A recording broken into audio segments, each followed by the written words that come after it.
Hey y'all, welcome back to episode 6 of the Gory Hole. Today we are going to be talking about a lot of the new horror releases that we've had to start the new year. We're going to be talking about Presence, the ghost film from Steven Soderbergh. We're going to be talking about Companion, the AI robot murder film. We're going to be talking about Hard Eyes, the new addition to the Valentine's Day slasher subgenre. And then we're going to be talking about Osgood Perkins' The Monkey. I was lucky enough to catch a Monday showing of that super advanced, courtesy of the good people at Bloody Disgusting, and I had an absolute blast with that. So, rather than making y'all wait for the review on The Monkey, I think I'll start with that one, and then we'll kind of work backwards from that list. But yeah, we're back with the Gory Hole. Let's talk about some gore, folks.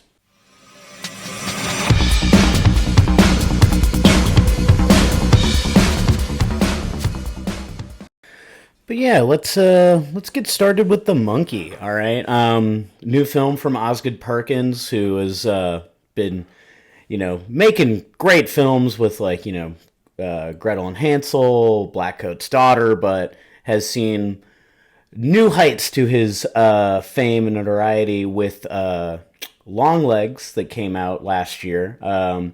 And he is showing no signs of slowing down.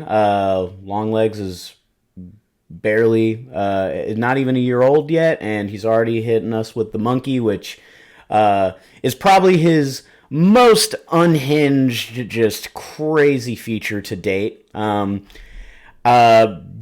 kind of plot follows two brothers. They are both played by Theo James, twin brothers, Hal and Bill Shelburne. They find a mysterious kind of wind-up toy monkey in their dad's closet. Their dad walked out on them, so they kind of use his closet, the items within, to kind of help them piece together the story of who their father was. They find this monkey, and then they find, when they wind up the monkey and it plays the drums, that really, really crazy deaths start happening. They attempt to destroy the monkey, and it keeps coming back, so they chain it up into a box and throw it down a well, and they think all is good. But about 25 years later, the murders start back up again, so the brothers must track down the monkey and try and stop it once and for all. This was a fun movie. The kind of basis that it felt like it was going for was, that kind of family trauma kind of trope that a lot of movies are doing now. But it felt like it was almost a testament to, you can make a movie about family trauma, but it can also still be really, really fun. And I don't know if that was, Osgood Perkins' intentions to kind of jab at that familial trauma trope that's kind of taking over the elevated horror genre, if you will. But that's definitely what it came across like to me. You've got, the twin brothers, Hal and Bill. Hal is, the more quiet, reserved kid, whereas Bill is almost like his, biggest bully. There's a lot of scenes in the movie with Bill, along with a lot of kids in the school, tormenting Hal and, poking fun at him and just really putting him through the ringer. I mean, they steal his pants, they pelt him with bananas, they make that kid's life pretty much a living hell. Now, when in Hal's kind of fit of rage after he's been doused with bananas, had his pants taken, and he's had it, he doesn't still, quite understand the monkey. He thinks that the monkey, may take requests, right? So he sits the monkey down, and he basically tells it to kill his brother. He winds up the key, and then his mom dies. And that's when Hal realizes that you can't really control this monkey. All you can do is wind it up and see what happens, right? So after the death of their mother, that's when they kind of chain it up and throw it down the well. And then you get a little time jump. In that 25-year time jump, we spend most of the movie with Hal, and then Bill kind of, is creeping in the background, so to speak. But in the 25-year kind of time jump, you see that Hal has a kid, but he doesn't have, he only sees him, like, one day a week type thing, and he has a funny kind of back and forth with his boss, who's like, "Oh, you only get to see your kid one day a week? That sucks." And then Hal's like, "No, that it does suck, but that's I wanted it that way." And then you kind of get a little kind of inkling of that familial trauma trope, because he says that he has things that were passed down to him from his father that he doesn't want to pass down to his son, so he thinks it's best to stay away. The things that were passed down to him, he's referring to the monkey, but the bigger kind of examination there, right, could be that he is referring to that cycle of what all our parents can pass down to us, whether it be aggression, complacency, what have you, a whole list of things that your parents could pass down to you. He, in an effort to kind of break the cycle of that, of all the death and carnage of his family tree, he's kind of trying to keep a safe distance from his son. He goes to pick up. That's my cat, by the way. Gotta love a small apartment, because that's his litter box right there. So you listen to him play the drums. But in any case, you've got Mac, do you mind? Come on. So he has kind of this one last little road trip sort of outing with his son before his son is going to be adopted by his ex-wife's kind of new husband. The son is obviously not super thrilled about that. You can tell he's very clearly hurt. And the dad, Hal, just kind of has a tough time explaining to him that he that there are things that he doesn't understand, that he doesn't want to pass down to him, and then that is why, right?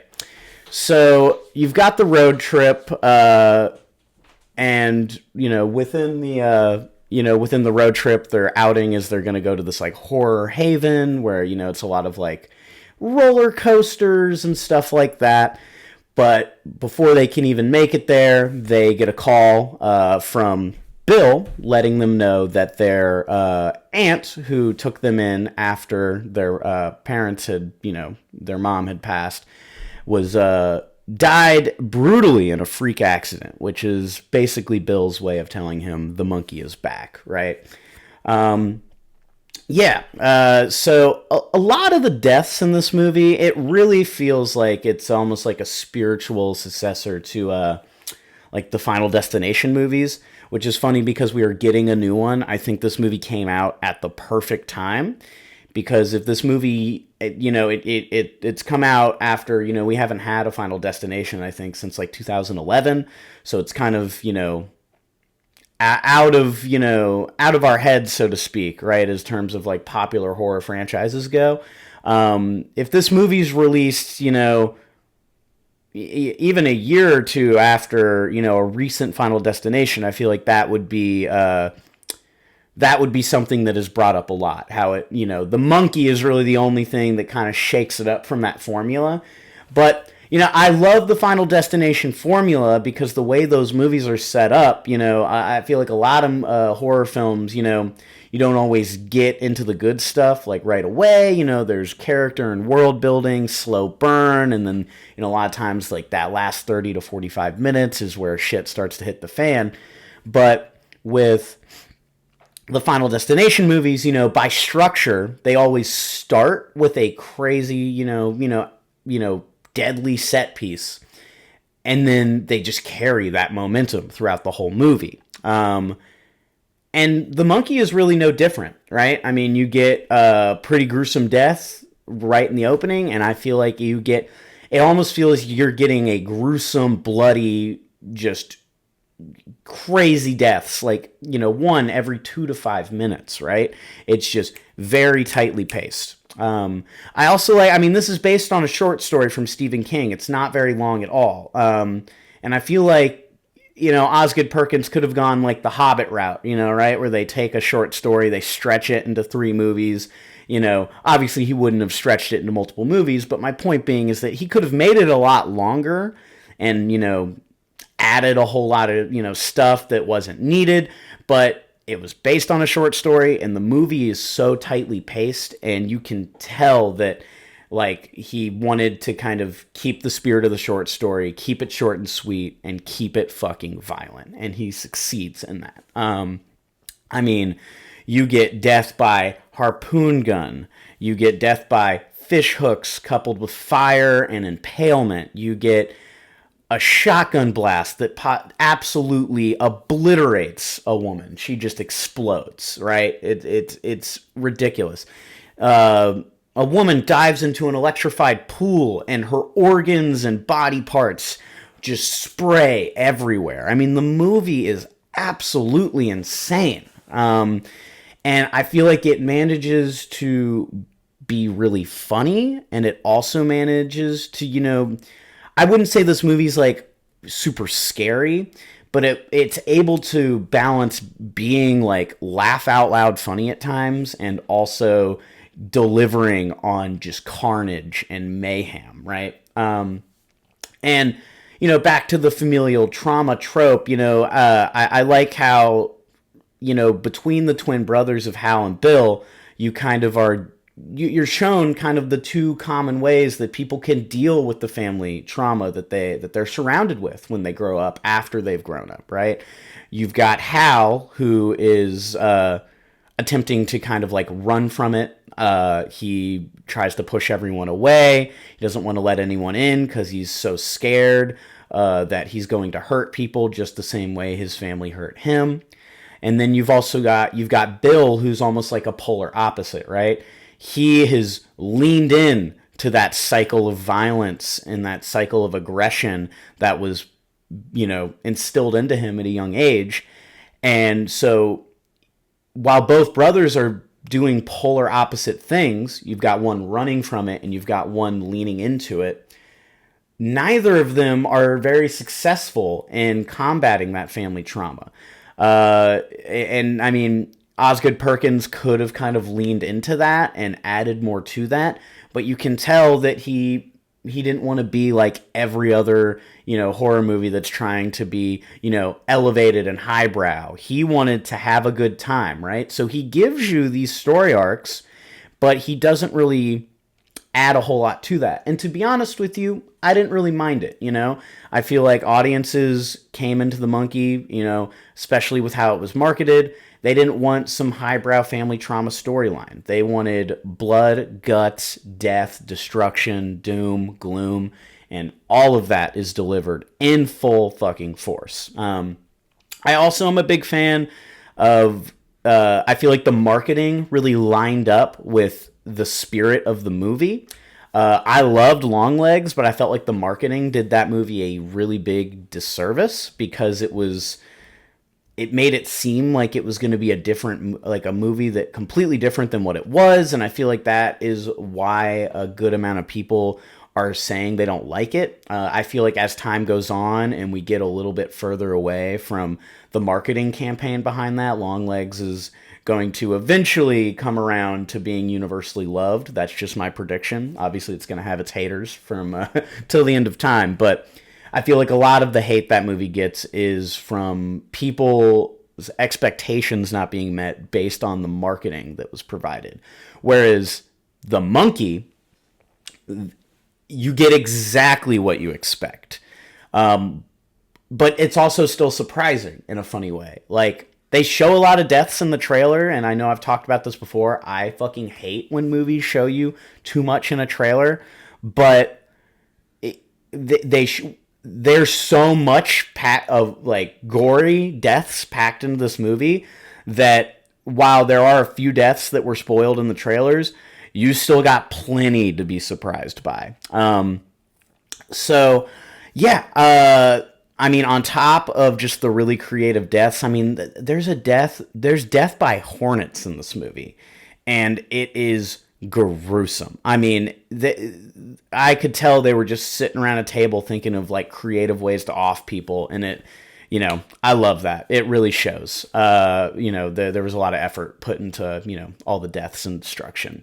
But yeah, it's, not a very long movie. I think it's like just a little over an hour and a half, and you're thrown into it from the get-go. So this is a movie that is the opposite of a slow burn. This is a fast burn, and, I loved it. I also kind of like the dream sequences that the characters go through. They get progressively weirder. There's a sequence when Bill is, talking to Hal about how he sees the monkey everywhere, and you just get a glimpse of him in a strip club, and then the stripper bends down and puts her head between her legs, and then the head is the monkey. Like, super just really, like, jarringly funny things that happen in this movie. And, yeah, I had a blast with it. I highly recommend it. It's not anything that's going to make you think. The movie is not going to end and you're not going to be like, "Oh, I wonder what happened," I feel like for the most part it's pretty straightforward.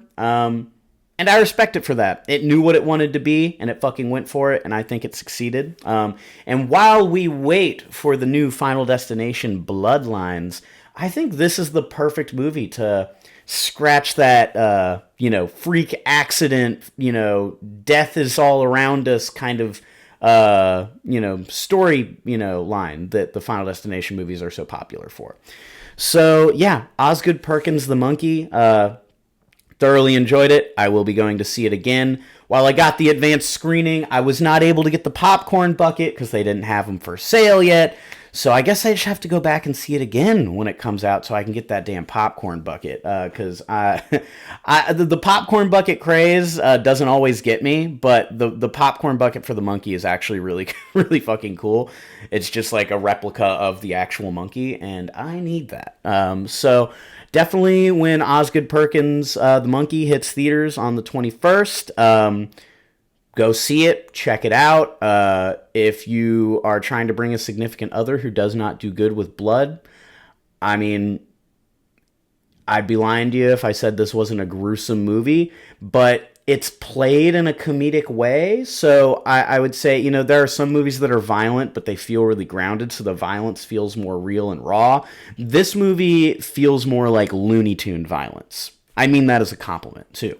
So I don't think it's one that would necessarily turn away, like, your average squeamish person. I feel like just for example, my girlfriend, right, she does not do good with violent films, but I've found that if they are presented in a funny, campy way, she does better with them, right?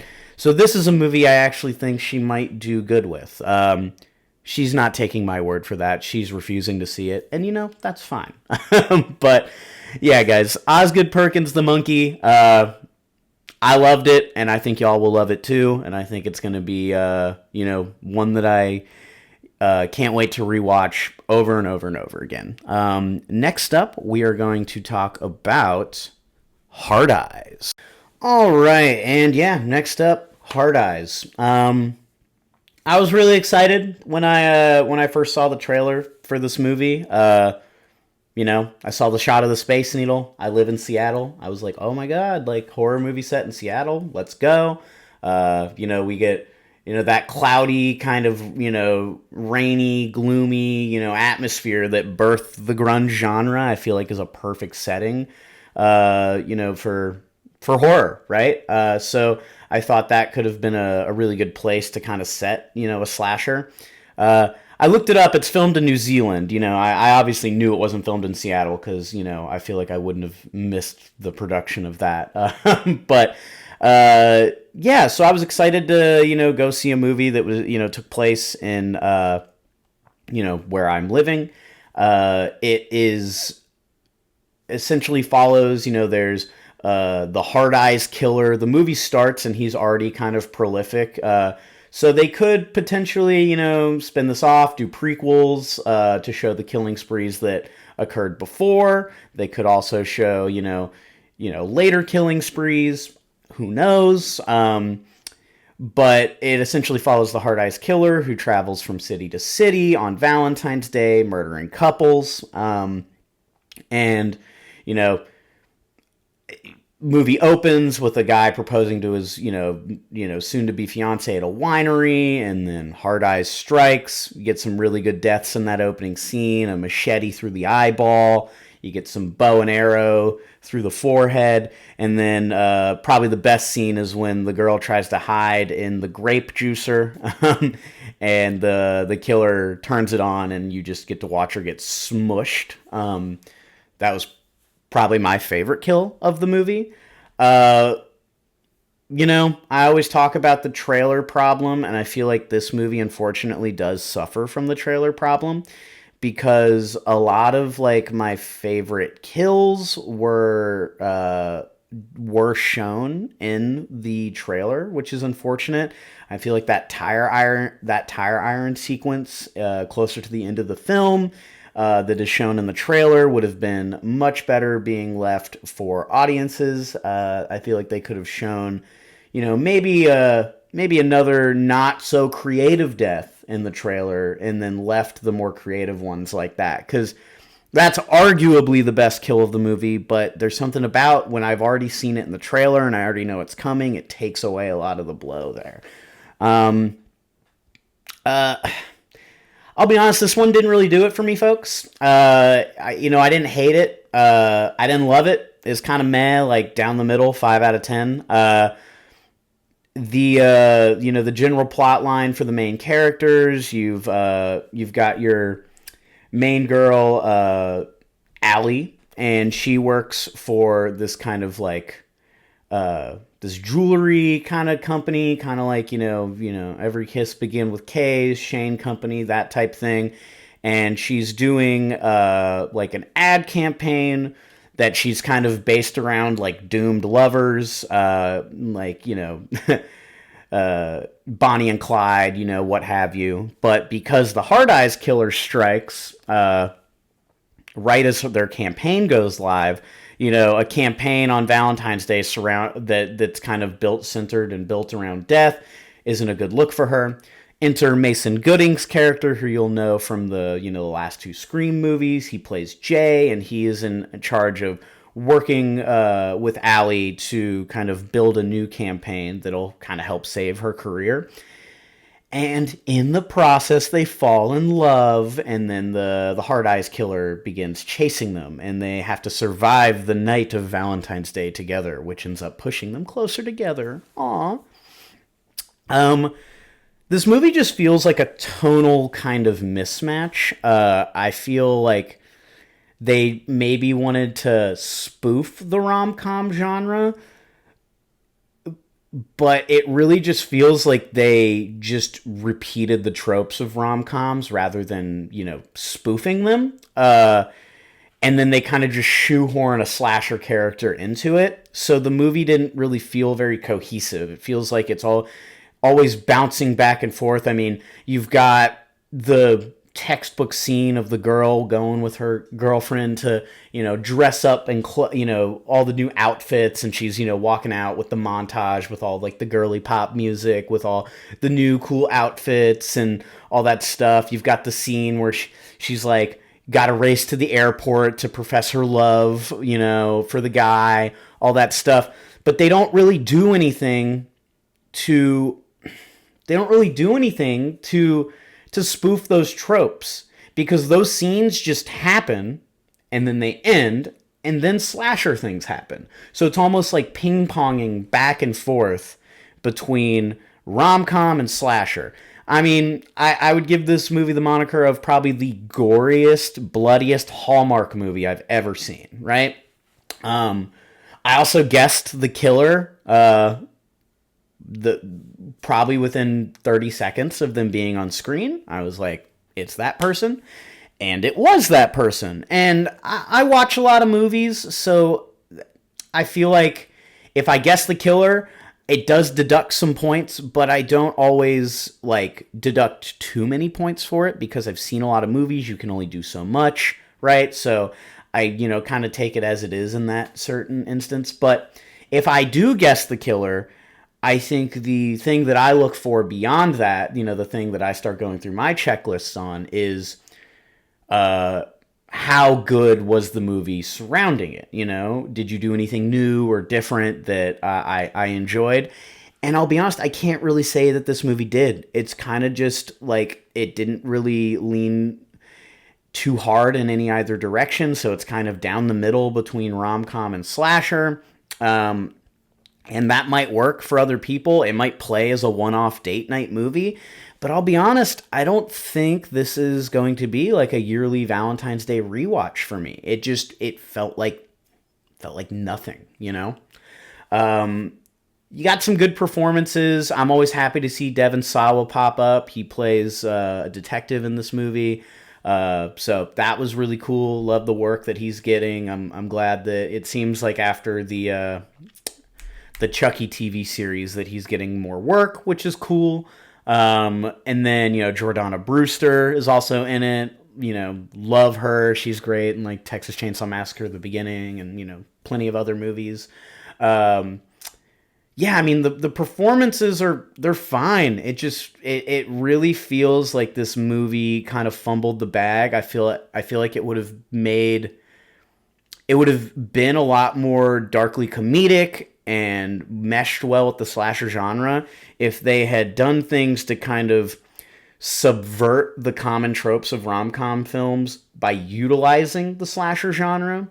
Whereas I feel like rather than doing that, they just gave you a by-the-numbers rom-com and then put in some bloody slasher scenes intermingled with it.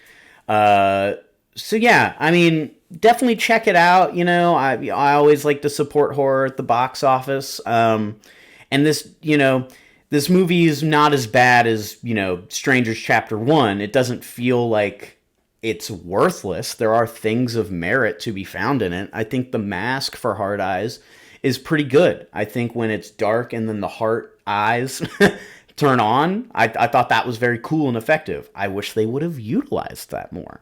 But it seems like it's doing good at the box office. It seems like, generally speaking, it's getting good reviews. So I would just hope, because, that kind of, puts the writing on the wall for a sequel. I would hope if they do a sequel that they are better mesh the two genres of rom-com and horror together. Because I like the idea of what it, of that movie on paper. I just feel like it fell short for me. But yeah,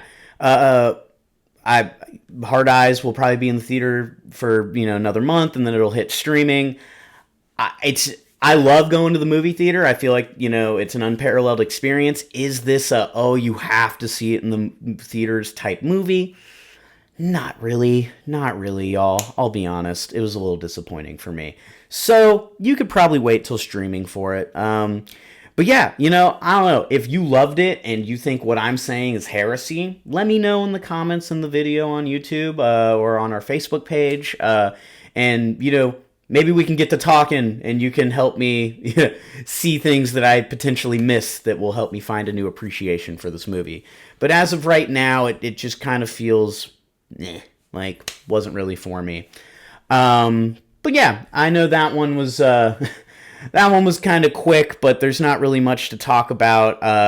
I guess one funny thing that this is a nitpick. It's not anything I deduct points for, but I always think it's funny when there's movies that take place in Seattle. It happened too with the movie Malignant with James Wan that came out, I think, in like 2020, 2021.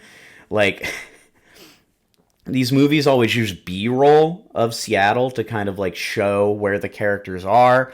But then I always think it's funny when it will cut to the characters and then it's like, this makes no sense. Like, for instance, in Malignant, there is a lot of B-roll where it'll show them, driving through the Capitol Hill area, and and then it'll cut to the characters talking, and then it'll cut back to B-roll of a car driving through like past Pike Place Market in like downtown, and then it'll cut back to them talking, and then it'll cut back to them in the car, and then the car's driving up Yesler, back towards Capitol Hill, and then I'm just like, structurally, this car is going in fucking circles, right? And you do get a lot of that in Hard Eyes. Like, I mean, there's a whole set piece that takes place in a big drive-in movie theater in the heart of the city.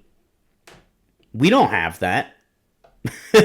I mean, there's there's a few instances of that where I'm just like, these characters are not in Seattle, and it's very clear. The airport sequence, I was like, that is not the Seattle airport. Again, it's a nitpick, but as someone who lives in Seattle, it's something that I picked up on and I thought was funny. But next up we're going to talk about Companion, y'all, and that one was fantastic. So, Companion coming up next. Alrighty, folks. Yeah, Companion. Let's get started. I guess, spoiler alert, this was probably my favorite one of the bunch that we're going to talk about. I had an absolute blast with this movie. It's super smart script. Yeah, just incredibly well written. It's filmed really well. The movie is gorgeous to look at. There's some great kills, great social commentary on, this new age of tech.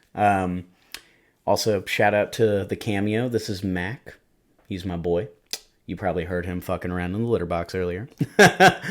But so I thought this was all around just a solid movie. It does suffer from, these new age kind of trailer dilemmas that I keep talking about, in that it reveals in the trailer that Sophie Thatcher's character Iris is a robot. And I felt like there are plenty of context clues leading up to it before that reveal happens in the movie, but the movie plays it like it's this big shocking reveal. And I'm like, man, why did you structure it like that if you're going to tell us it in the trailer? But that's really the only nitpick I have for the movie, because outside of that, the trailer for this movie didn't really give away much of the plot beyond that, because I felt like at every point I'm like, oh, I think this is what's going to happen. It would divert, left turn, and it just kept me on my toes every step of the way.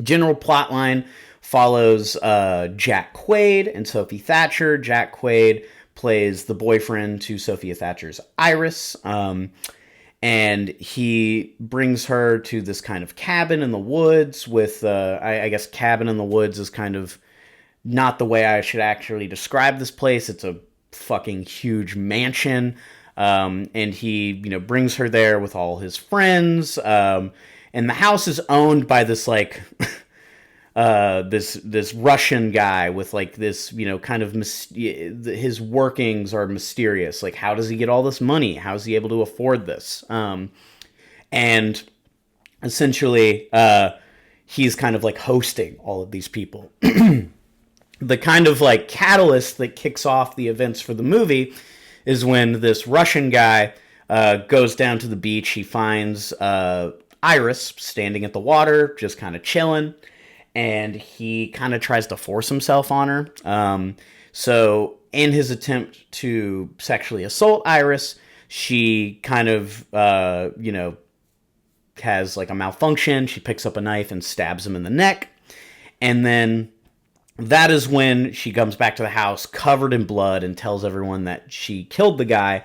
And then Jack Quaid's character, Josh, puts her to sleep, and then ties her to a chair, and then basically wakes her back up and just like tells her, you're a robot, like all your memories are fake, all this stuff, right? And then that is when the left turns just keep coming, right? I mean, there's plot twist after plot twist after plot twist. I'm going to spoil all these plot twists, so I highly encourage you, if you have not seen this movie, to skip this segment to the next review, because the twists in this movie are pretty spectacular. So you get the reveal first that Jack Quaid and the other character, Priya, played by Megan Surrey.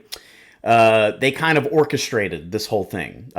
They basically, Jack Quaid's character Josh basically jailbroke Iris, turned off the settings that make her unable to harm people, turned her aggression up, all this stuff. And then they told this Russian guy that he could have sex with her, and they sent him off to do it. And the reason they did that is because they wanted to kind of write off his death as a malfunction, and then they were just going to rob his safe. So it was just a way to, kind of come up on a whole bunch of money, right? The rest of the characters are filled out by Lucas Gage, who plays Max, the boyfriend to Harvey Guillen as Sam. You will recognize Harvey if you watch What We Do in the Shadows. He is like the vampire assistant that I forget his name, though I love that fucking show. But he's the same guy from What We Do in the Shadows, and he's perfectly cast here. Absolutely hilarious. Your next plot twist that was really well done. Oh, hi, Mac. Your next plot twist that was really well done was the reveal that Max, Harvey's boyfriend, Max, Sam's boyfriend, is also a robot. And then, once they jailbreak him and turn his aggression down and send him to hunt Iris, then the movie turns into almost this, like, Terminator 2 type situation. So diverting from, like, horror into, like, this, like, action-adventure kind of sector. And like I said, just left turn, left turn, left turn. Like, every single time the movie kind of, like, it has, like, a metamorphosis and turns into something else. I love what it turns into. So I absolutely enjoyed that. The movie kind of progresses, and then, Iris is, she gets shot in the head, and then, Jack Quaid's character kind of thinks he's won, and then that is when he, calls the support for the robots. They come and kind of pick her up, and then they casually just mention, like, oh, yeah, she's fine. We just have to reboot her mainframe. And then he was like, oh, it's still intact because she was shot in the head. And he's like, oh, yeah, this is all just kind of for aesthetic. All the important stuff is in her gut. So basically, if you wanted to blow her brains out, so to speak, you had to have shot her in the stomach. So then they mention, like, yeah, we're just going to, go through the footage because she's always recording, and, make sure your story lines up, and then, we'll get you a new robot. And then you kind of see, Jack Quaid's eyes widen, and he's like, oh, what do you mean? Everything we just did has been recorded? And the guy's like, yeah, it was in the the terms and usage agreement that you signed. Did you read that? And then it's kind of like a funny play, because, like, who fucking reads those, right? So then, Jack Quaid's character, Josh, he just completely goes off the deep end by the end of this movie and turns into a completely murderous lunatic. And I feel like after him also playing the killer Richie in the Scream, I think Scream, what was it, 5? It's hard to get. I know he plays the good guy in The Boys, but it's going to be hard to see him as a good guy. He's kind of in movies now. I'm going to see a villain because he plays it so well.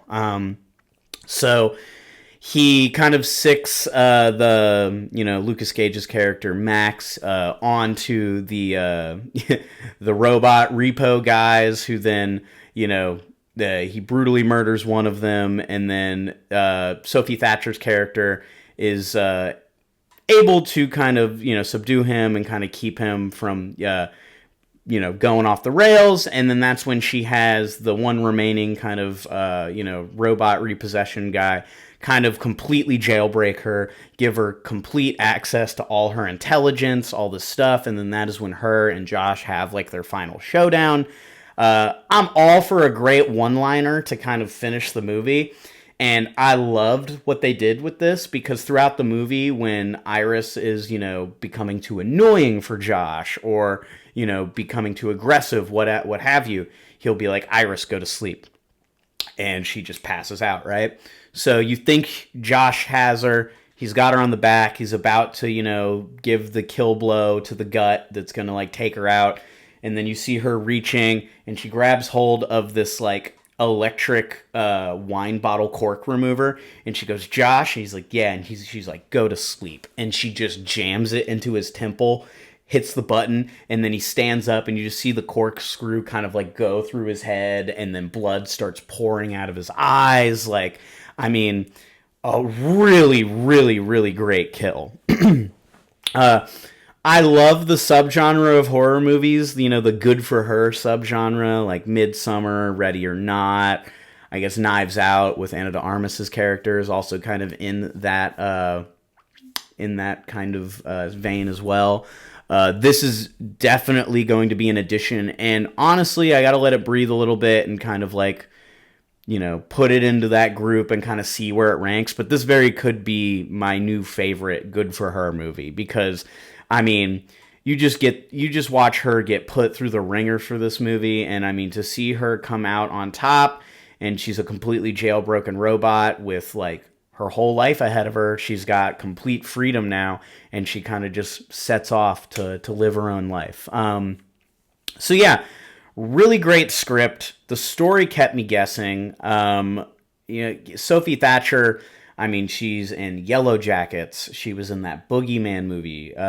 She was in Heretic. I mean, she is really cementing her mark on horror right now. So I love her as an actor, and I can't wait to see what else she does, because as of right now, she's like one of my favorite actors in horror. So yeah, Companion, I highly recommend it. I thoroughly enjoyed myself from start to finish. It made me laugh. It made me wince. It had me on the edge of my seat. It was genre bending in that way. So I feel like it's got a little something for everyone, but doesn't skimp on the horror or the violence, So, yeah, Companion, check it out. Next up, we're going to talk about Steven Soderbergh's movie Presence, which is kind of filmed from, the entire perspective is filmed from a ghost haunting a house, which is interesting. But yeah, next up, Companion. All right, y'all, let's talk Presence. Might notice the outfit change. I'm not trying to just show off a whole bunch of cool horror shirts, but had another technical difficulty. I actually recorded this entire bit for this movie, and then I went and watched it back over, and it was all glitchy and laggy, and I was like, well, I can't use that. And then so just had to find the time to re-record it. But yeah, so Presence is the new ghost film from Steven Soderbergh, written by David Coep. The two of them have collabed a good bit before, and they're actually collabing again on like a spy thriller later this year. But this movie, I feel like a lot of Steven Soderbergh movies always have like that Steven Soderbergh kind of flair to it. Not as, I wouldn't say it's as obvious as like a Wes Anderson movie, but to a certain extent, maybe it's like the color grading or just the way he frames certain shots. But a lot of Steven Soderbergh movies, I can usually be like, that's Steven Soderbergh, without even having to look it up. But this movie really feels a little bit different than his normal kind of shtick, if you will. It entirely from the perspective of the ghost haunting a house. So it's entirely POV shots. In a way, we are the ghost in this movie, which was kind of interesting. In that way, it reminded me a lot of the movie Ghost Story with Casey Affleck and Rooney Mara that came out, I want to say, back in like 2016, 2017. But this one definitely was a little bit more sinister. Definitely had a lot more creepy moments in it. Basic plot follows the Payne family. You've got Lucy Liu playing the mom, Chris Sullivan playing the dad, and they have two kids. They have Tyler and they have Chloe. Now, Tyler seems to be the athletic kind of like, golden boy of the family, if you will. Whereas Chloe, she is still reeling from a death of a close friend at the start of this movie, which honestly seems to be the whole point of them moving into this new house at the beginning of the plot. But Chloe's definitely going through it. And I gotta say, it's great to see Lucy Liu back. She does really good work in this movie. God, her character sucks in this movie. She's like the worst mom ever. There's so many moments in this movie where the way she talks to Chloe or the way she talks about Chloe to the other family members, I was just like, man, this mom sucks, dude. Like, she's just so not supportive of her daughter. And, there's a really good argument scene between the dad and the mom where they're going back and forth, and the dad thinks that she needs to find a good therapist and, needs to talk her, way through these feelings that she has, which is the correct response. Shout out to dad. The mom, Lucy Liu's character just seems to have this idea that she just needs to keep it bottled up and just move on. Like, there's no point in talking about it. It's not going to change anything. So just move on and get over it. Again, just she seems very insensitive to her daughter's struggles. As the plot kind of carries on, the family becomes aware that there's definitely like a ghost presence in the house.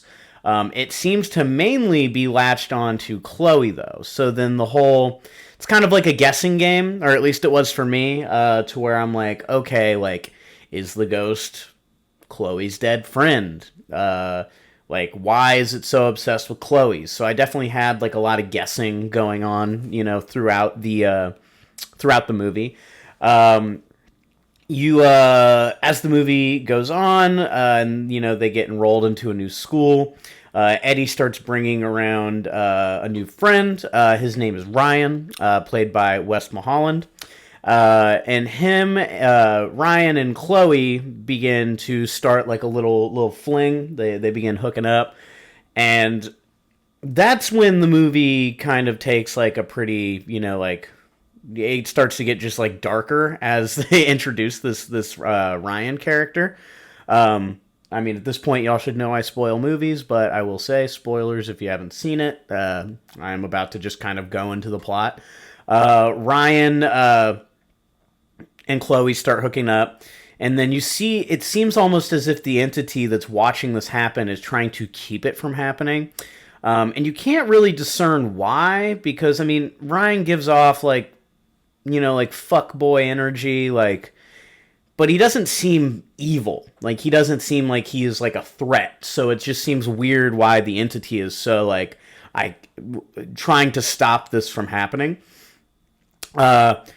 Until after they have sex one time, he asks Chloe if she wants a drink. He goes off camera and he comes back with 2 glasses of orange juice. But then he starts. He takes this like random white powder out of it, and almost, it's obviously a drug of some sort, and he dumps it into Chloe's glass and he stirs it up while she's like in the shower. And then when she comes out, he's like, oh, your juice is right there. And it's just like, what did you just put in her drink? The entity kind of starts this like earthquake thing with the nightstand, shakes the glass off, and then kind of protects Chloe from drinking it. And you can kind of see when that happens that Ryan's like, God damn it. But that's kind of our first clue that Ryan is not all he says he is, that there's something more going on with him. Later on, after the family kind of is at their wit's end with, what's going on with the ghost, at first, like, Chloe tries to bring it to their attention. They don't really believe her, but then the ghost starts to trash her brother's room, like, actively in front of the whole family, to where it's, like, undeniable that something's in this house. So they bring a medium in, and then the medium gets, like, pale the second she walks into the house and is, like, basically confirms their suspicions that something's in the home, right? After the medium leaves, she comes back later, and you kind of, as we're watching from the point of view of the entity, watching from this window in Chloe's room, and the medium is like, I've been having dreams. I can't stop. I can't get this entity out of my head. I feel like I have to warn you of something, and I feel like it's something that hasn't happened yet. And then the dad's like, this is ridiculous. Like, we can't have you here. She really pissed the mom off when she started like going on her medium rant the first time she was there. So the dad kind of like shoos her away. But as she's like being shooed away, she like points at the window that we're watching from and is like, something happens with that window. Like I don't know what, but be careful of the window. And she gets driven away. And then the plot just kind of develops. There's another kind of interesting side story here where like the mom in the family, Lucy Liu, her work life, like you don't really know what she does for work at this point, but what she's doing is illegal because you get a few glimpses of that. She's like mass deleting emails at one point in the movie. You get a scene where the dad makes like a private phone call on the back porch of the house when everyone's asleep. And he's talking to a lawyer friend of his. And he's just like, hypothetically speaking, if I have a friend that his spouse is involved in illegal activity, like if we were to get divorced, but she gets found out, like what would the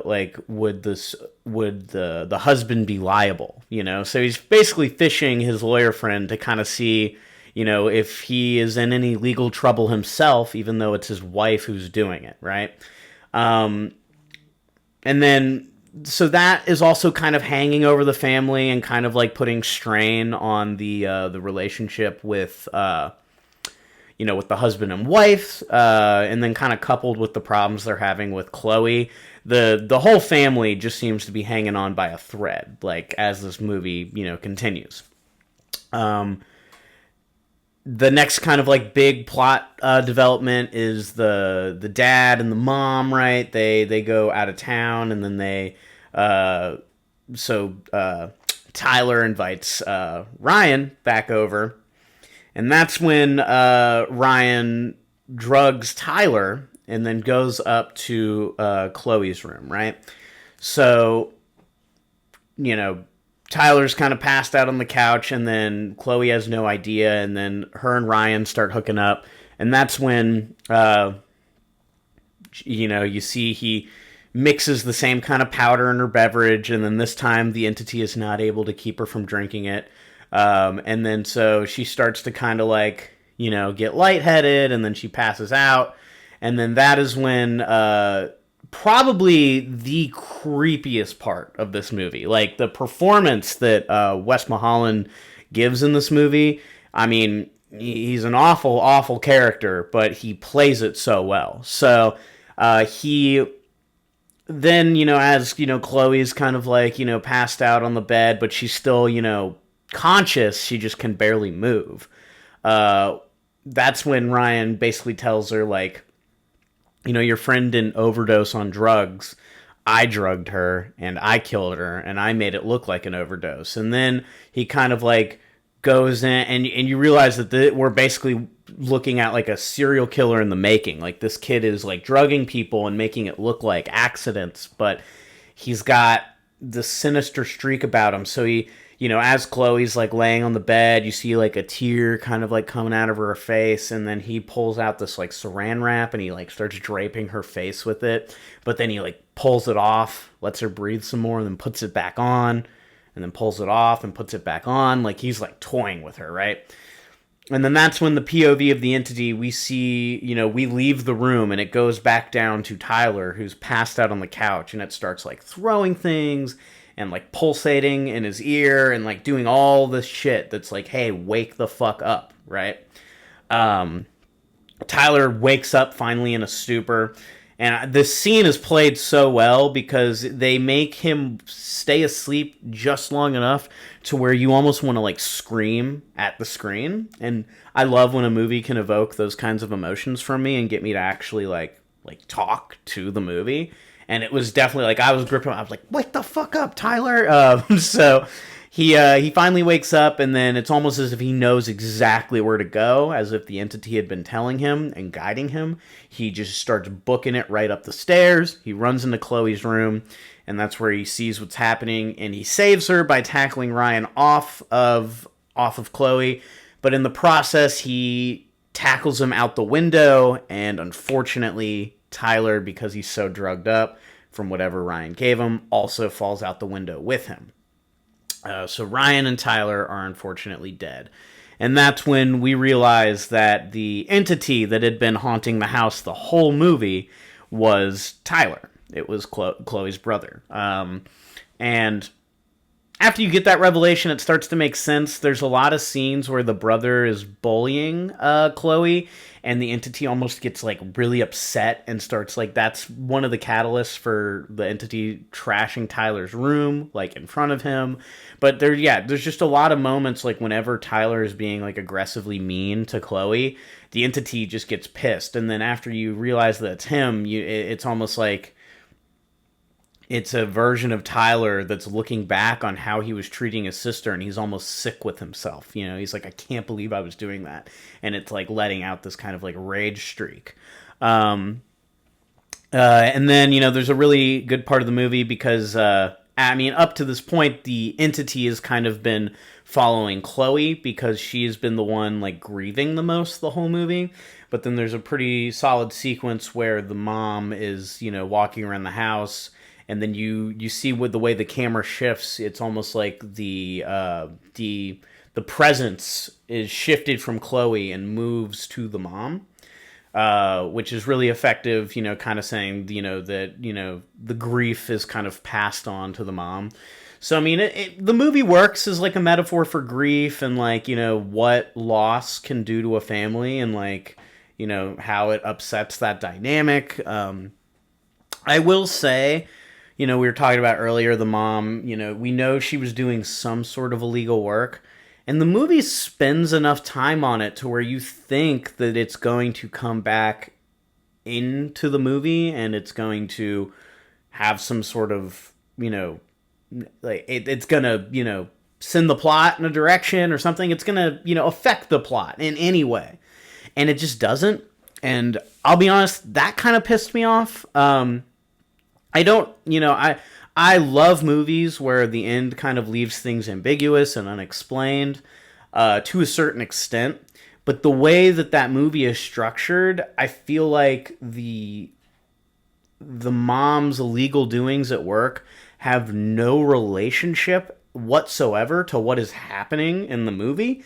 So it just seems like wasted screen time. It seems like, maybe they finished the script and they were like, wow, this is an hour-long movie. How do we add like another 30 minutes to it or whatever? And so they just created this other kind of side story that they don't really ever come back to. And yeah, like I said, they just spend enough time on it to where you think it's important. And it just ends up not even being, it has nothing to do with the central plot of the movie.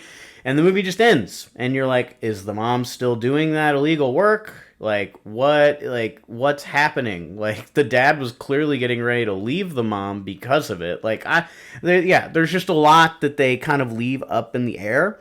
And to be honest with you, I feel like if the narrative had been a little tighter and if they had figured out a way to work that into the storyline, I felt like it would have been a little bit more effective.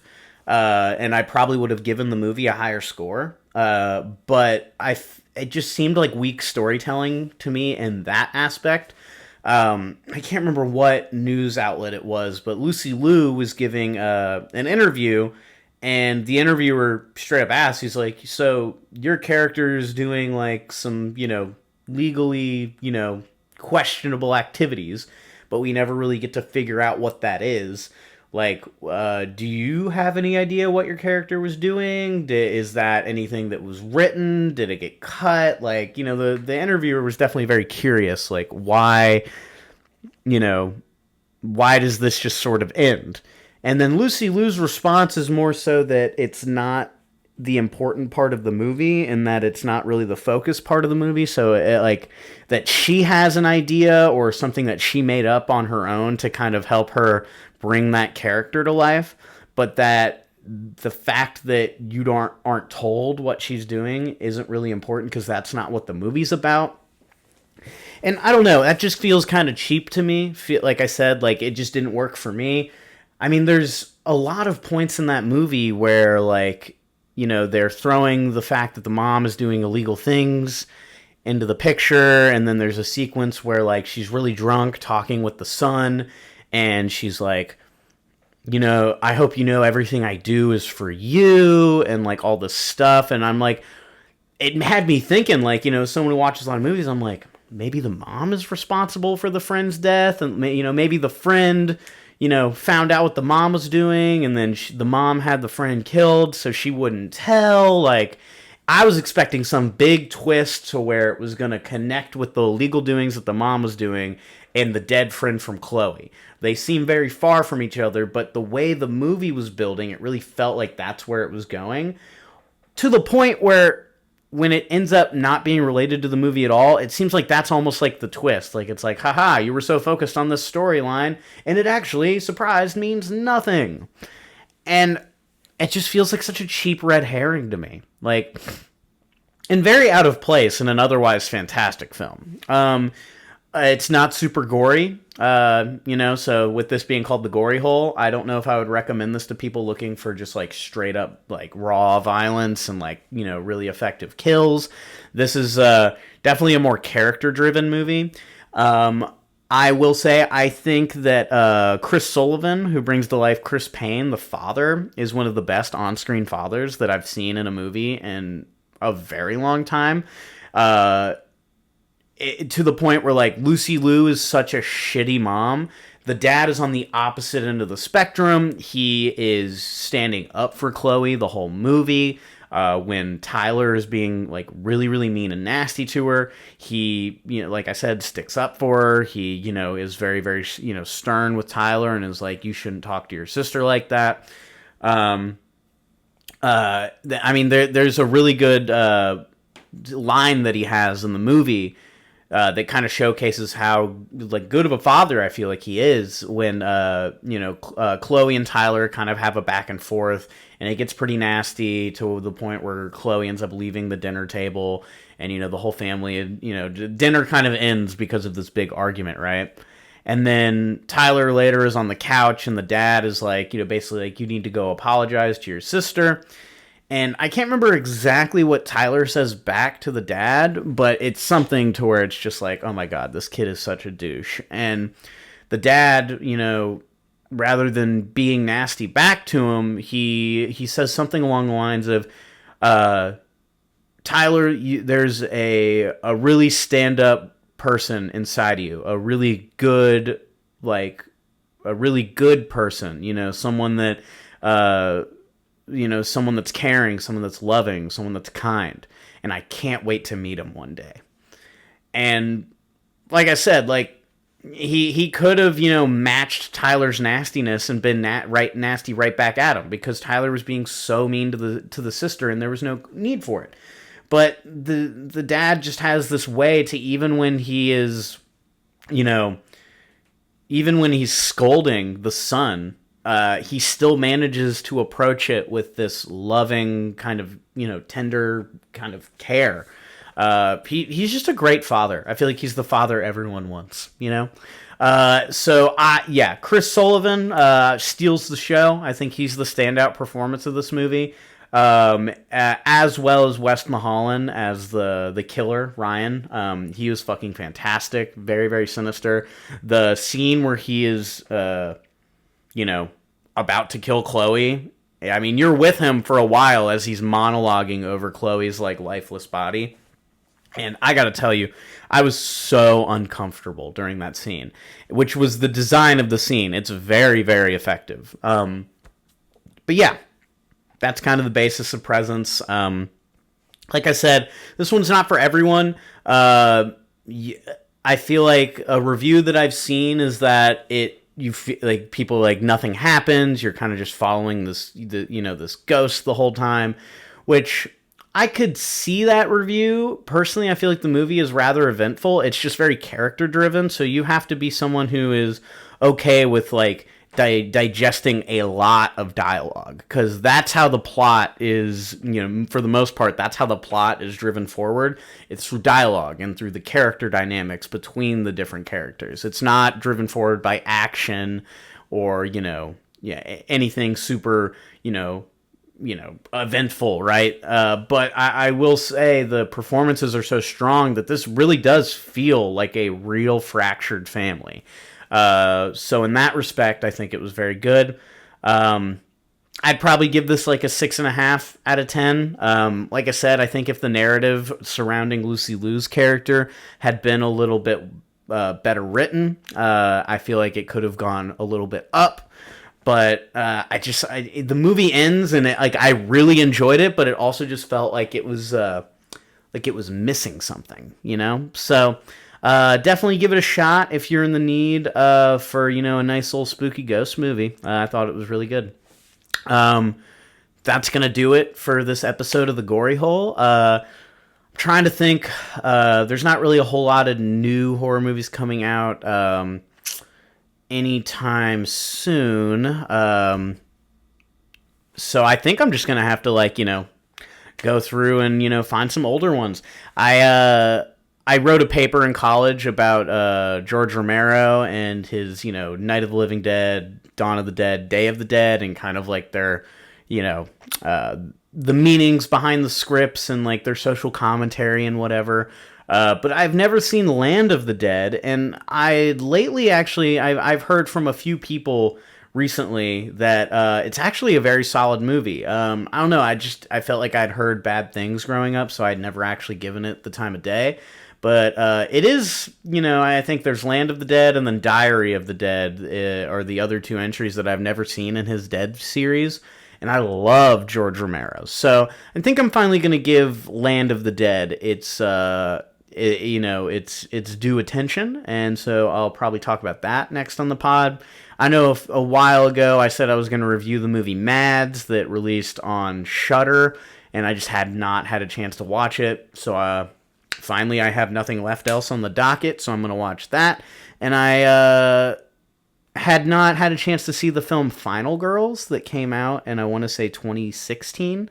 And I've heard fantastic things about that movie lately, so I think next week we're going to tackle Mads, we're going to tackle Land of the Dead, we're going to tackle Final Girls, and we'll see if anything else pops up. I am probably also on the next episode going to do a little bit more of a deep dive discussion on the latest season of Dexter, which was way better than I thought it was going to be. I think I'm kind of burned out on the prequels lately, but I mean, the season just finished, and I was blown away on how good it was. It seems going back and shedding all of the convoluted plot lines that kind of took over the show of Dexter as the series went on, and just being able to get back to the basics was really, really good for the show. And Patrick Gibson, the kid who plays Dexter, I was ready to put Dexter Morgan in that category of like Freddy Krueger, of like Michael C. Hall is Dexter, Robert Englund is Freddy, like just roles that would be impossible to recast. And Patrick Gibson proved me wrong. He's fantastic as Dexter. I mean, his mannerisms, everything. It's like he is a really, really solid addition to the Dexter universe. So we'll talk about that and, potentially a little bit more next time on the Gory Hole. Thank you so much for listening. And watch something spooky. I think The Monkey, as I'm recording this, is going to start playing in theaters worldwide tomorrow. This is Wednesday the 19th as I record this. So yeah, it should start with the Thursday early premieres tomorrow. Definitely go check that out. If Final Destination is a franchise that is one of your favorites and you feel like you haven't really seen a horror movie recently that's kind of scratched that itch, The Monkey is going to be the one to do it. Okay? I promise. But yeah, have a great horror week, and yeah, thanks for watching.